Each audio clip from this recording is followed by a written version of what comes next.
2044년까지 수도권 매립지 연장 합의 유정복의 지시였나.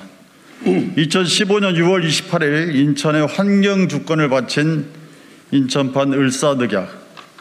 어제 모 유력 언론을 통해 2015년 6월 28일 수도권 매립지 4자 합의가 이루어진 같은 날 환경부와 서울, 경기 인천의 환경정책 실무 총책임자인 각 실국장들이 인천의 수도권 매립지 사용기간을 2044년까지 연장하기로 한 별도 합의가 이루어졌음이 밝혀졌다. 2025년을 종료 시점으로 알았던 인천 시민들은 충격 그 자체였다. 서울, 경기도의 쓰레기까지 모두 직매립해온 인천의 수도권 매립지는 30년이 넘는 세월 동안 일방적 희생만을 강요받은 불공정의 아이콘이자 발생지 처리 원칙이라는 환경 정의를 정면으로 위반하는 대표적인 상징이다.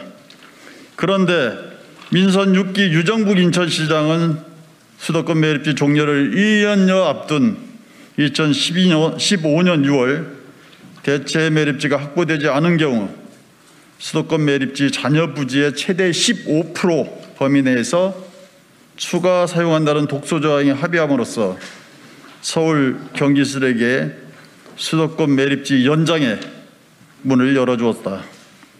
민선 7기 박남춘 인천시장은 유 전임 시장이 맺은 굴욕적 4자 합의에 발목이 잡혀 서울, 경기 쓰레기를 받으라는 압박에 시달릴 수밖에 없었다.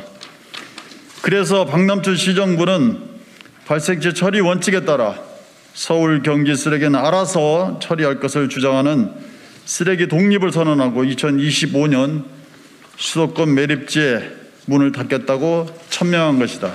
그런데 2015년 6월 합의 당시 유정복 시장은 박근혜 정부의 환경부와 손잡고 106만 제곱미터를 열어준다는 굴욕 4자 합의에 서명한 것도 모자라 승인 기간도 당초 2016년 12월에서 2044년 12월 30일까지 30년을 더 보장하겠다는 실국장단 이면 합의까지 한 것이다.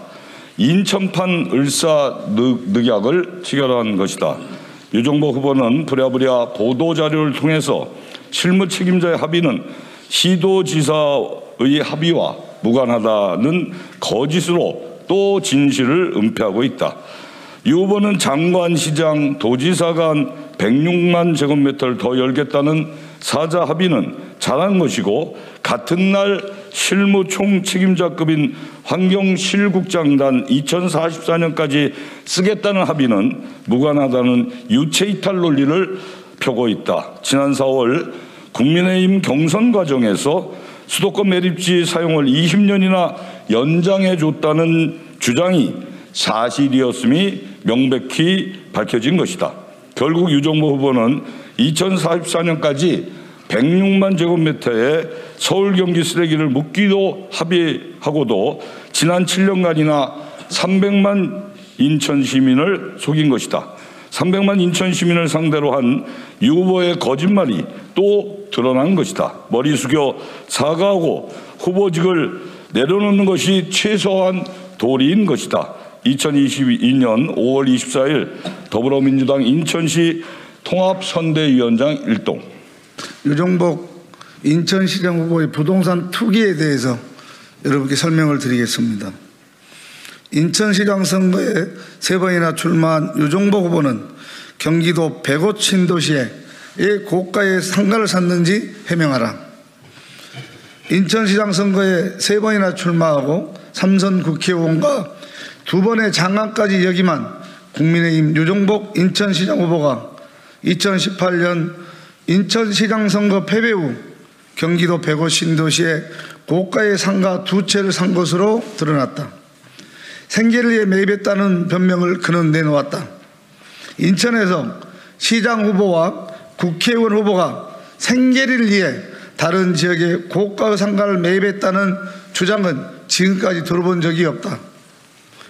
언론 보도를 보면 유 후보는 2019년 11월 경기도 시흥시 105 신도시에 상가 건물 1층에 2채의 상가를 매입한다. 매입 가격만 22억 2,700~400만 원입니다.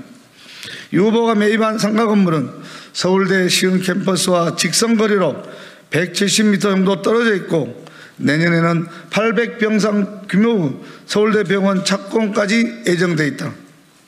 서울대 시흥 캠퍼스는 2017년 12월 착공식을 했으며 서울대병원은 2019년 5월 시흥시와 서울대병원이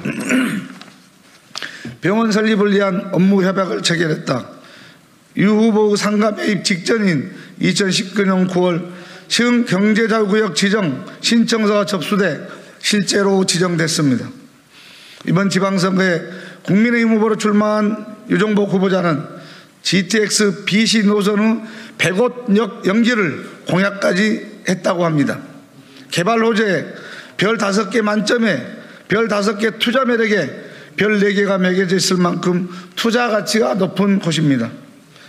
김포에 뼈를 묻겠다고 호언장담하고도 정치적 욕심으로 인천시장에 2014년 출마했던 유 후보가 선거에서 낙선한 후 다시 돈을 쫓아 경기도 105 신도시 상가에 투자한 것이라면 유 후보는 300만 인천시장의 자격이 없습니다.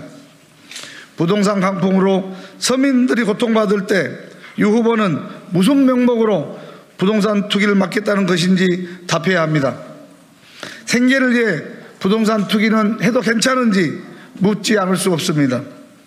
선거에 패하고 다시 경기도로 가서 뼈를 묻겠다는 것인지 인천 시민을 대신해 유종복 후보에게 묻고 싶습니다. 부동산 투기를 할 거면 공직 후보에서 사퇴하는 게 맞습니다. 유종복 후보는 고가의 상가 매입 자금에 대해서도 밝혀야 합니다. 유 후보는 지난 지방선거 패배 후 같은 해 11월 미국으로 출국해 2019년 7월 귀국했습니다. 현지에서 공부했다고 자랑했으니 특별히 경제활동은 하지 않았을 것입니다. 귀국 후에도 2020년 4월 총선 출마 때문에 정치활동에 주력했지 경제활동을 한 사실은 없습니다. 유 후보 재산신고 내역을 보면 2018년 9억 3,877만 원, 2020년 7억 8,700만 원, 2022년 8억 983만 원입니다. 이런데도 큰 규모의 대출을 받아 상가를 매입한 명백한 부동산 투기입니다.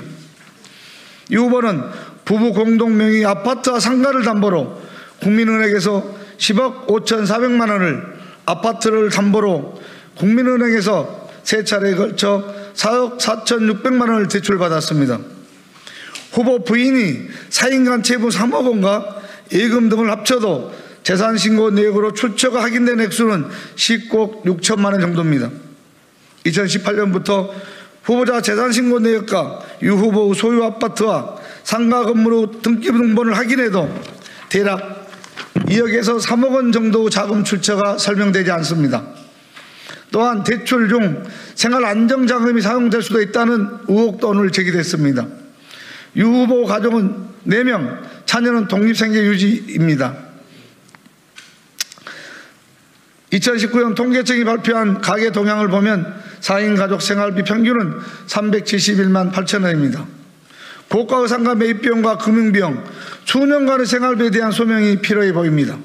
상가 매입 때 사이간 빌린 3억 원에 대한 소명도 있어야 합니다. 어떤 관계이고 누구에게 빌렸는지도 공개해야 합니다. 부동산 투기꾼이 인천시장이 되는 것은 300만 인천 시민이 용서하지 않을 것입니다. 2022년 5월 24일 더불어민주당 인천시 통합선대위원장 일동 감사합니다.